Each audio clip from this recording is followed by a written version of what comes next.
And when I realized where I was, I'm in the air. And so I was upside down in the air in the Ford Explorer. And so then I just closed my eyes and just braced. But we'll figure it out. Well, do you want to talk about your story? Like, that could be a natural second episode. Sure. What's up, y'all? Welcome to episode... Breathe. What's happening? No, sometimes I just lose my breath because the baby. Oh, okay. I thought you were nervous. Oh. Hey, welcome to episode 2. Hello. This is Of Sober Mind. I'm Coach O, and this pretty lady right here is my wife, Christina, who jumped the gun on saying hello. But whoops. Okay, well, hi again. hello. So today, one of the most powerful things that I learned in rehab was the power of sharing one's story. And so apparently I'm going to be sharing my story today. Christina thought that it would be a good idea, and I'm always open to talking about my story. I don't necessarily enjoy it, but I do believe very deeply that it helps us to connect a little bit better. And it also gives greater context for the entire reason for this podcast in the first place. And so I think it is an important place to jump off from. All right. So diving in, but let's just really jump into how you got introduced to alcohol. Let's start there. Okay. Growing up, my childhood, I wasn't really around it. My parents do not drink. I feel like the genesis for me, it always goes back to college. I went out of state for college, which I went to, I don't know if you care if I say it, but I went to Adams State and I played basketball there. And it was a great experience. It was a wonderful experience. I still love it, But the beginning of that whole journey started there for me. I ended up redshirting my first year. I remember the first time that the team traveled, and I was like, oh, I don't have to. I could have traveled, but I opted to just stay, and I wasn't expecting to do anything. And I got a call from a friend, hey, what are you doing? You didn't go? And they're like, well, come out. I was like, oh, okay. And so I did. I went and I hung out, and I didn't have anything set in place. I didn't have any boundaries set in place for me, not just for that night, but going to college period and being away from my parents, being unsheltered in a sense, you know what I mean? And so it's like when I was offered a drink, I was like, okay. And it was strong. I realized a third of the way down this thing, I was like, man, I feel good. And just kind of engaging in just conversation. I'm just like, why am I talking so much? It was just the experience is very memorable for me. It wasn't a particularly bad experience. But I do remember getting further down that same drink. It was a big cup, but it was very strong. Okay. And so I remember having the distinct thought, I wonder if this is going to be a problem for me. I don't know where that came from. It just came. But that's where it started for me. Was that your question? Yeah. Part of you starting that particular journey was because you didn't have boundaries. But I'd say, you didn't know to have boundaries if it was never around you. Why would you ever set a boundary for something you'd never been exposed to? Yeah. So with redshirting, were you always away from the team? Meaning, were you always away from community?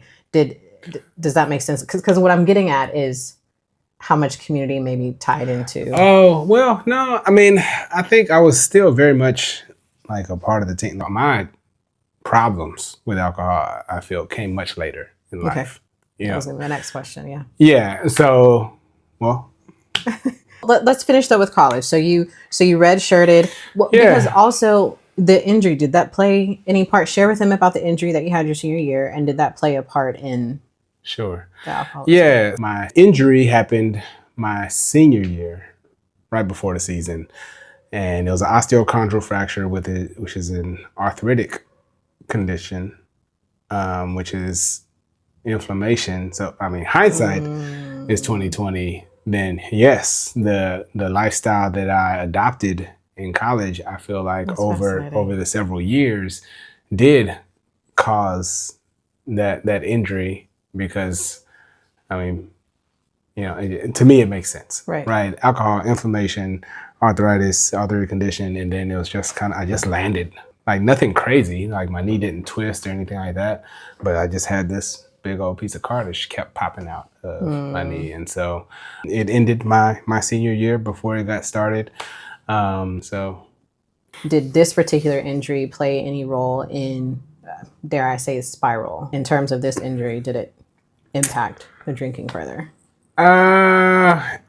it certainly didn't help, I guess, the situation, because it gave me more time to sit. And so, yeah, I continued to drink. I mean, eventually,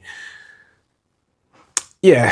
So I think the perspective on the injury thing, we didn't fully know. We didn't have an MRI because it was so close to the season. Oh, wow. We didn't do an MRI. They assumed that, oh, we think you got a meniscus tear. We're just gonna go in and scope it, Okay. and get it cleaned up, and you'll be back in 2 weeks. And so that's when they saw the cartilage fracture. And so when I woke up, it was just a different story. They're like, so we had to shave all the cartilage down, drill into your bone to try to regenerate cartilage. You're going to be off this leg for 2 months, and you're going to struggle to learn to walk again. You're not going to play basketball again.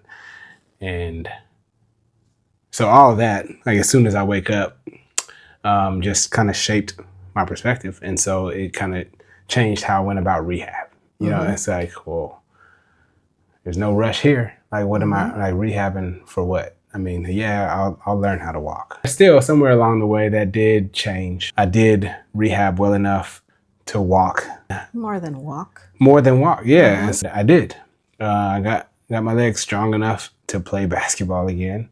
So I do want to ask you about, let me go ahead and ask you about nature, because you were saying how much you loved Colorado. And I wonder if that is no, that's not what started you on the nature thing. I think we got to give your parents. Oh, yeah. My upbringing has a lot to do with my love for fishing and being out in nature. Like, and my mom, is what I learned is who is responsible for that, because she bought us all our first fishing boats, including my dad, because she had a vision that he would be taking us fishing. And so little did we know that we thought he was expert already. You know, he was learning with us, but we thought he was catching these like 2 and 3 pound bass. I was like, oh, dang. I mean, he watching videos, had us watching like the Bill Dance videos. If you know Bill Dance, you know. But we used to just watch these fishing videos like a lot. And we used to use those tactics, which is why as kids, like, we were catching some big bass, you know, which is why we got hooked. And so, yeah, but credit my parents for just having us outdoors. Like, we did a lot, like we went camping and fishing all the time, biking. So when I went to visit Colorado, I knew that that's where I wanted to be, because I just fell in love with the mountains. I was like, yeah, because it's healing for you. That's the for point. me. Yes, yeah. And so it's like, it's something about just being able to look on the horizon and see mountains with these big piney wood trees, and then to get out in those mountains and fish in the summertime, like 85-degree weather, and what else do you want? So then what was it like leaving that and coming back to good old hot Texas? Yeah. And maybe, like, did that actually play a part in the change? Because you said you had the boundaries, in part because, you know, because of the academic feedback and how the money changed, that was a little bit of a boundary. And so you leave those boundaries, you leave the healing power of Colorado, and you come to Texas. So what happens next with this journey? I started out personal training. And I was like, oh man, it's not making a lot of money. And so I was presented the opportunity to work, to drive a forklift and make how much an hour? Like, oh, that's great. And then get insurance. I made it, everybody. So I started working. I continued to train like on the weekends. Like that, it's just always been a thing. Like no matter, even on the dock, like working on a freight dock, driving a forklift, get people pulling up, asking questions. So it's always been how I serve, how I help, how I connect, how I connect with people. It's always been helping them with fitness related advice and tips.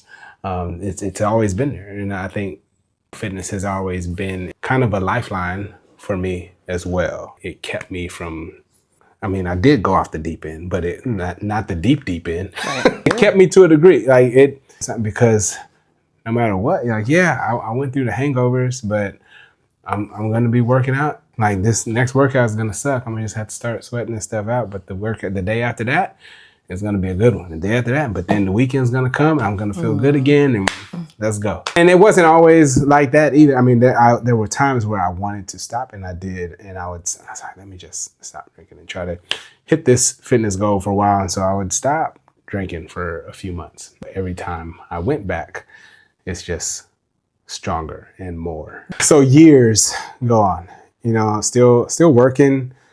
So I guess functioning, right? And I wasn't an everyday drinker. I was just like a binge drinker. Right? So not every weekend, but a lot of weekends, until I started to notice that I'm drinking to get on a certain level before I go drinking. So getting ready to go meet friends. Pre-game. And I was like, all right, pregame by myself. Yep. You know what I mean? Like in the car. We go to the liquor store and grab a pint and finish that pint. And then when I get there, I'm good. I'm good to just drink like normal now. You know what I mean? And so now I can drink like normal around my normal drinking friends and just be on a different level. Right. And I'm sure a lot of times I wasn't hiding it as well as I thought I was. You know what I mean? Like sometimes it gets out of control. You have a wild night and not sure like how you got home. And so I remember a lot of times waking up, is my car outside? I don't know. Let me see. It is there. Did I run into anything? Let me go check. Let me walk. Let me walk around my car. You know what I mean? And it progressively got worse for me over time. What was your first wake-up call? I mean, I had plenty of wake-up calls. Oh, and I don't know what my first one really was, honestly. One was solo car accident. I'd stopped by my brother's to sit there and just have a couple drinks with him. And I remember he said before I left, he was like, man, you should just stay here. It's like, you look tired. And I was tired. I was like, nah, man, I'm good. And so I left. I was close to home. I remember turning onto the street, and the next thing I remember is just a loud pow. And my eyes opened up. And when I realized where I was, I'm in the air. And so I was upside down in the air in the Ford Explorer. And so then I just closed my eyes and just braced for contact. Like, poof, I hear the contact, glass everywhere. And everything's like crushing in. And I mean, honestly, I thought that was it. I was like, oh, shoot. And so I braced again, and then the car stopped. And so I'm just sitting there hanging upside down in the car. Fumes started filling up the car. The bottom of the glass was cracked, and there just happened to be a pair of pliers right there. And I knew that the glass was tempered because in college, I worked at a glass shop. And so I knew how it would break. And so there's all of that, all at once. This is like split second. And I grabbed those upside down. I grabbed those clippers and I put pliers and that crack in the glass, and I twisted, shattered down. And right then somebody had saw the whole thing, this guy, and he helped me get out of the seatbelt because it was stuck and pulled me out. That was a wake-up call for me. Yeah, the firemen came, the police came. They didn't test me. No. Matter of fact, they did not test me, and they gave me a ride home. Wow. The police gave me a ride home. Wow. And so, talk about protected, the whole thing. Yeah. So you said, when I asked you about the wake-up call, you almost sounded surprised. Like, oh yeah, I had plenty.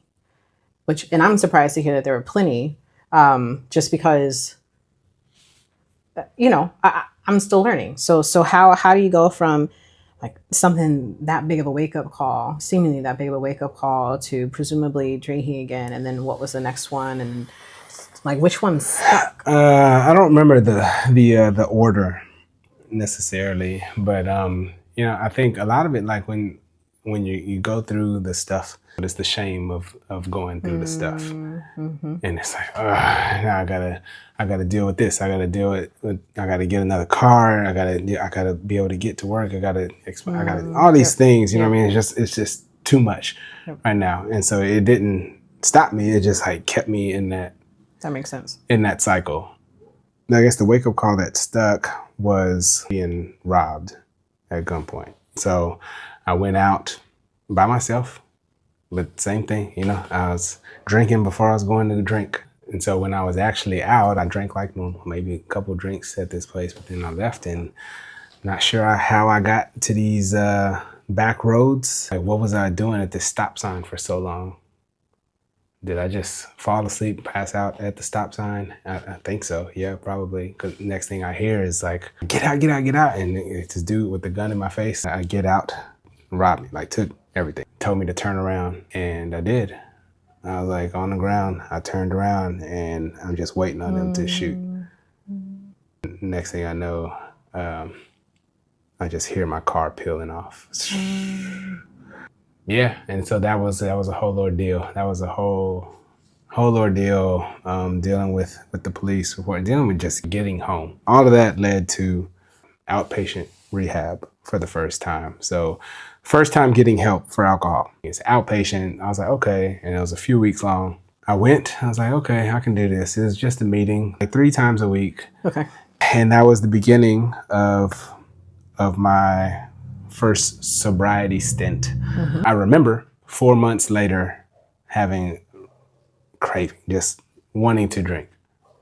I don't know why, but I remember just I need a drink. You know what I mean? I just this one time, and then I'll be fine. It's been 4 months. I was rationalizing in my head, awkward, but girlfriend at the time would not okay what I wanted to do. And I didn't want to have to deal with anything else. And so it got ugly. Like I was like cussing, but then it like, as soon as, I think, what is it, 9:00 when liquor store closes? I think, whatever time it was 9 or 10. I think it was 9. As soon as 9:00 hit, like it went away. Wow. Because I knew it wasn't available. Wow. And so that was a light bulb moment. It's like, I cannot do this on my own. And that's when I decided to get back into church. At that time, I was working in HR. And so the other HR person that was there, I'm not going to start naming names, but had told me about Tony Evans. And I had heard about Tony Evans before at OCBF. And she was telling me this, and it happened to be Wednesday night. I was like, oh, I bet they have something Wednesday night, because most churches do. And they did. And so after work, I went by myself. And it was great. Like, I loved that Wednesday night service because it was smaller. It felt more like a community, like a connected community. Yep. I was hooked there. I was like, oh, this is where I need to be. And I felt it. I felt his spirit in that place. That reignited my relationship with God and my faith. So I started going there Wednesday nights. So then let's talk about 2020. Okay. From 2014 timeframe, or at least 2015 to 2020, you're sober. So what happened in 2020? What changed? I don't actually remember like what the thing was or things. I remember the thought I remember the first thing that I got, it's a half pint. Mm-hmm. I was used to getting a full pint. This half pint, it's not gonna do anything to me. It's not gonna make me act any differently. That's what I remember.